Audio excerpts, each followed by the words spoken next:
Welcome back. आप देख रहे हैं सुबह के 10। वंस अगेन उन तमाम कॉलर्स को जिन्होंने हमें तोहफे.com की सेगमेंट में कॉल की, जैसे कि हम कहते हैं कि कल भी एक और दिन है, so tomorrow is another day. एक जो हमारी विनर थी शनाज, उनको हमारी तरफ से बहुत ज़्यादा मुबारकबाद। अब जैसा कि आप सब जानते हैं कि इस हफ्ते जो है हम जो है इलेक्शंस के बारे में बात कर रहे हैं। इलेक्शंस बहुत जल्द आने वाले हैं, आपको वोट देना बहुत ज़्यादा ज़रूरी है। आपको तरीक़ाकार भी बताते हैं कि किस तरीके से आपने वोट करना है, किस तरीके से अपने वोट को रजिस्टर करना है और क्यों आपने जो है वोट देना इतना ज़्यादा ज़रूरी है। ठीक, रोज़ की तरह हमारे पास यहाँ पे एक्सपर्ट्स भी मौजूद होते हैं, लेकिन उससे पहले जल्दी से बता दूँ 2-3 पॉलिटिकल पार्टी जो हमारे पास बाकी रह गई हैं उनके बारे में थोड़ी सी बात करते हैं। Well, Jamaat Islami is yet another party that is contesting in the elections। एक रिलीजियस पार्टी है जो बेसिकली फॉर्म हुई थी बैक इन 1941। पार्टी की जो बिलीफ है वो बेसिकली इस्लामिक आइडियोलॉजी पे ही है और अभी तो ये पार्टी अलग हो गई, but initially when it started out it was a part of the MMA। ठीक, और इसी के साथ आवर नेक्स्ट पार्टी जिसके बारे में थोड़ी सी इन्फॉर्मेशन है वो है PTI, जो अब जाके तो काफ़ी यूथ के बीच में बहुत ज़्यादा पॉपुलर हो गए हैं ये लोग। And well, this is a political party which was established bye retired cricketer Imran Khan साहब, और 25 अप्रैल 1996 को जो है ये पार्टी फॉर्म हुई थी। जस्टिस, ह्यूमैनिटी और सेल्फ इस्टीम जो है ये बेसिकली इनका स्लोगन है, और इनकी भी आइडियोलॉजी जो है वो बेसिकली इस्लामिक डेमोक्रेसी ही है। 2008 में इमरान खान साहब ने बॉयकॉट कर दिए थे elections because he didn't believe कि ये फ्री एंड फेयर या जो भी है, लेकिन I think he is contesting now और उनकी तो कैंपेन भी ऑन है और कैंपेन काफ़ी ज़बरदस्त सी भी है।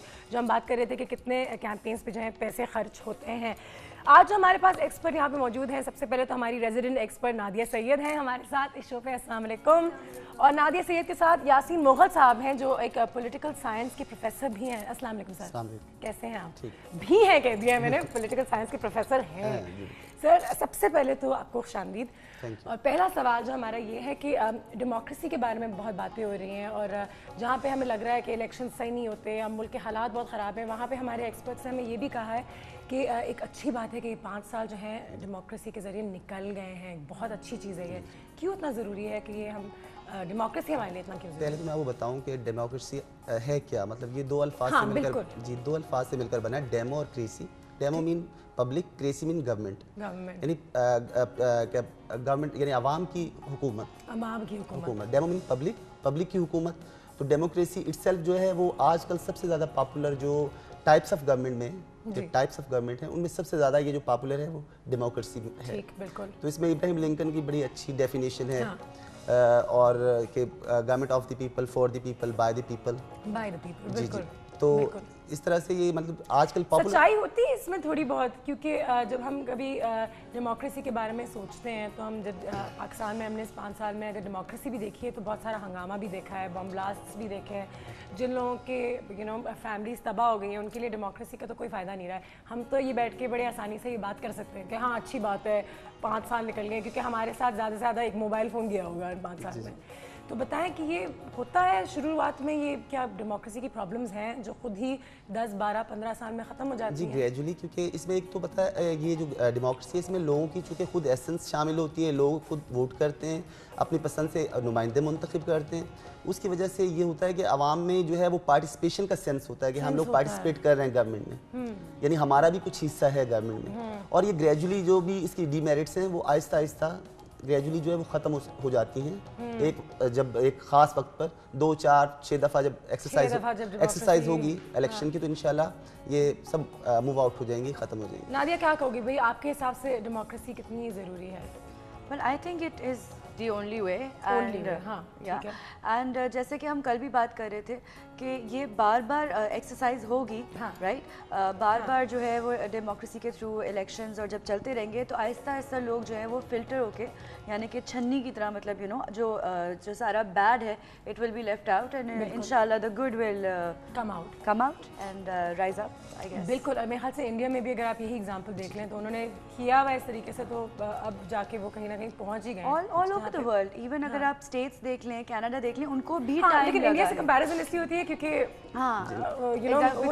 ऑस्ट्रेलिया तो है ही आगे, साथ ही शुरू हुए थे, शुरुआत साथ हुई थी। बांग्लादेश भी हो गया एक हद तक, वो भी अब काफ़ी ठीक ठाक ही कर रहे हैं। मुझे बताइए सर कि डेमोक्रेसी की बात हो गई, बहुत सारी ये वोटिंग की बात हो गई, लेकिन एज एन एक्सपर्ट, और ये मैं सवाल हमारे सारे एक्सपर्ट से कर चुकी हूँ कि एक आम पाकिस्तानी को इस बात का दिलासा देना कि ये जो आपके वोट्स हैं ये सही जगह जा रहे हैं, ये दर्ज हो रहे हैं, ये ज़ाया नहीं जाएंगे, उठें और वोट दें, ये क्या प्रॉब्लम है? क्योंकि फ्री एंड फेयर अगर पाकिस्तान में कोई चीज़ हो जाए तो क्या बात है? इस दफ़ा हम कैसे गारंटी दे सकते हैं लोगों को कि ठीक है?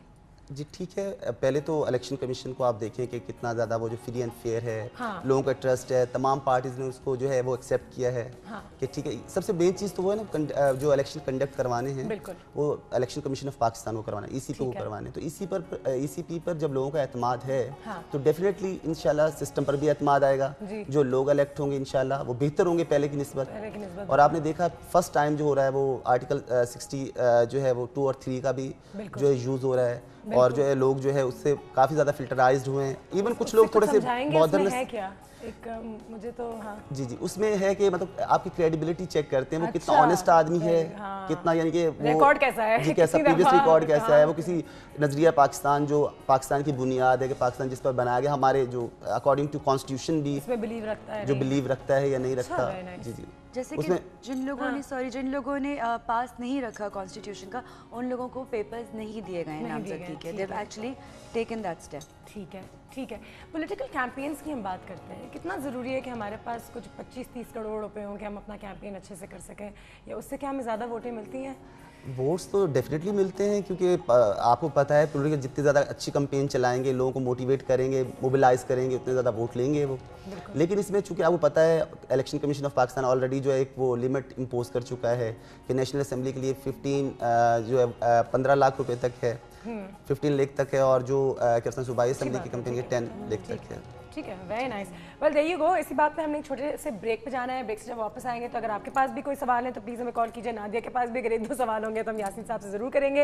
अगर आपने अपना वोट जो है अभी रजिस्टर करना है 8300 पे एक SMS कीजिए। अपना NIC नंबर जो है वो किसी भी स्पेस के बगैर जो है इस नंबर पर SMS कीजिए। आपको फ़ौरन से पहले जो है एक और SMS इन रिटर्न मिल जाएगा, जहाँ पर आपको पता चलेगा पहली बात तो कि अगर आपका वोट रजिस्टर हुआ है या नहीं, और अगर हुआ है तो आपने कहाँ किस एरिया में जाके जो है अपना वोट डालना है। कल हमें एक कॉल आई थी यासीन साहब, उसके बारे में थोड़ी सी बात करती हूँ, लेकिन ब्रेक पे जाना है सबसे पहले। So right after this very short break.